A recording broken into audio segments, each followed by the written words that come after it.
Volume 2, Fledgling Life. The smoke around the devastated battlefield began to shift. The amoeba groaned with sounds it shouldn't remember. Laughter, crying, a child's footsteps, lovers whispering behind closed doors. Echoes of a life this place once held. The life this place sacrificed. The scene felt real, too real to be a dream. It was more like a confession of sin, a confession of lost life. The dust flickered into figures. Children raced down the tower halls, their laughter bouncing off the walls. A mother sat in a rocking chair, humming a lullaby, needles clicking softly as she knitted. A man hunched over a desk, scribbling furiously onto yellowed papers stacked with diagrams and lab reports, notes like the one Suthar had found. His pen moved like it was trying to outrun regret. The walls trembled. Like wiping chalk, the mother and children disappeared. Only the father remained. He stood in the center, surrounded by crumbled papers. "I have concerns," he muttered, staring down at a picture frame clutched in trembling fingers.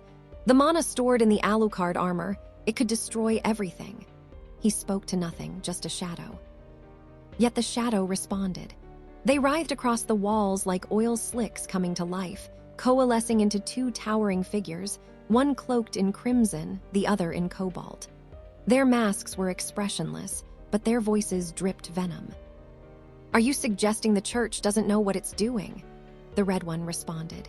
His tone was low and calm, the kind that only comes before violence. The man flinched. No, I swear I'm not. I just don't want it to hurt my family," he said, his voice failing him like a rusted sword. The blue-cloaked figure stepped forward, slow and deliberate. He drew a blade. He didn't attack, he just pointed at the picture. "If your family gets in the way," he said, voice cold as Lady Death, "they will be removed." The man just stood there. A tiny drop of blood flowed from his cheek. The scene unraveled into the air like skin peeling from bone. Suthar stood alone again like a mourner at a coffin, left only with echoes. The peeled memories returned. The man now looked broken. His eyes were sunken, his mouth slack, and drool trailed down his chin. His arms hung limp, a sword clutched loosely in his hand. He had nosedived into madness. In front of him were his wife and young child, bound and trembling. The sword in the father's hand reflected the fear in their eyes. The father raised his sword. The mother screamed. With a single, merciless strike, her head rolled across the floor, blood spurting from her neck. The last thing she saw was the man she loved turn into a puppet. The child stopped crying, the shock consuming him. He stared at his mother's severed head in horror, then at the broken man he used to call father. The man raised his sword again, each swing an act of mindless, obedient cruelty. The two cloaked men stood behind him, staring at the scene unperturbed. They started walking towards the mangled bodies and grabbed them by their arms. "Be honored to be a part of a god-slaying vessel," the man in blue said, his voice lacking empathy. With those words, they dumped the two corpses into a vat of green liquid. The liquid exploded with a bright light and started to harden. A suit of black, jagged armor and a sword. No, a slab of iron. The man in red drew his sword while walking to the man. "You're stupid for thinking you could be friends with the church. Even the great Dr. Marty is stupid," he said while beheading the father, granting him a grim reunion with his family. The broken man stood alone now, stripped of robe, armor, pride, and family, just a broken soul. His voice, ragged and hoarse, carried across the fatting world. "I made a mistake. I reached for gods but grabbed a false heaven. Don't make my mistake. Don't seek false truths. Destroy the flowerbed church." His form flickered, crumbling into ash, passing into the wrong afterlife, one reserved for monsters. His soul had grown bitter and antisocial, lost to madness. The tower's silence wasn't empty. It was full of memories that hadn't died properly.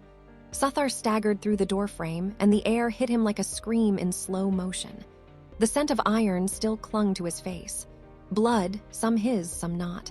Behind him, that place still pulsed, like a wound refusing to close. The flowerbed church didn't think of itself as a church. No, it was a garden fed by corpses. It saw the rest of the world as soil, raw, disposable, begging to be bled dry and buried beneath petals that never asked permission to bloom. He didn't cry. Couldn't.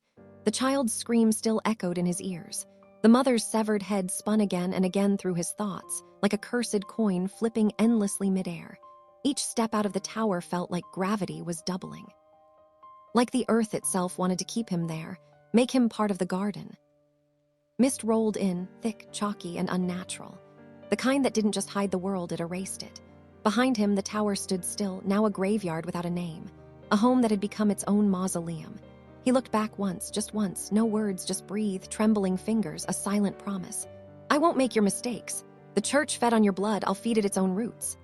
Then he turned toward the fog, into the unknown rot where even the crows were too scared to scream.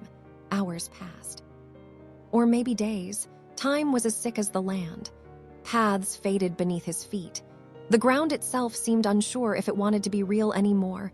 Broken, crooked, ancient, not abandoned, just forgotten. His wounds throbbed like angry mouths. His body screamed for rest, but something else pulled him forward. Then shapes, 5 stones, red, orange, yellow, green, blue, each one humming like the breath before a scream. At their center stood another, larger, darker, a slab with words that bled. Graveth Draska Volkrath, Skorga Nar Kresh. He didn't know the tongue, but his bones understood. This wasn't language, it was a threat wrapped in prayer. The carvings pulsed. Light split the sky like a divine scar. Then portals. Each stone vomited out death, things that used to be alive, birds, bugs, wolves, and pigs. And they were hungry in that way only the dead can be. The wolves came first. One lunged. Suthar dodged, but the bite still kissed his cheek. Then the others swarmed him like regret. A bird dove, he barely noticed it. 2 focused on the wolf that tore into his leg. Another aimed for his stomach. Another for his throat. He moved like instinct, not man. Fire burst from his hand, white flame, the kind that shouldn't exist, the kind that knows secrets. His vision darkened. His hearing sharpened. The darkness refused to let him go. And then nothing. A bird ripped his ear away, clean and cruel. He had no senses left, just pain and guessing, so he chose chaos. He slammed his foot down. Fire erupted, a tantrum of rage and survival. Most of the monsters fell as ash before judgment. Then he saw it, a wolf glowing blue with a dagger in its mouth and eyes like bruised amethyst. It threw the blade. He reached, but too slowly. It stabbed through his hand, he screamed, and then he saw a glyph burned into his palm, words that didn't belong to this world. Thurnval Zarkavar. He whispered it like a confession. Light erupted.